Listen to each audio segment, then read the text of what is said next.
आम्ही आहोत आणि कायम असो.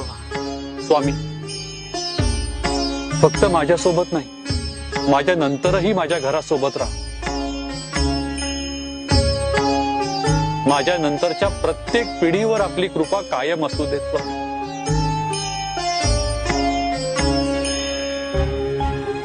तुला अभिवचन देतो की तुझ्या येणाऱ्या प्रत्येक पिढीला आम्ही दर्शन देऊ, मात्र ते रूप वेगळं असेल.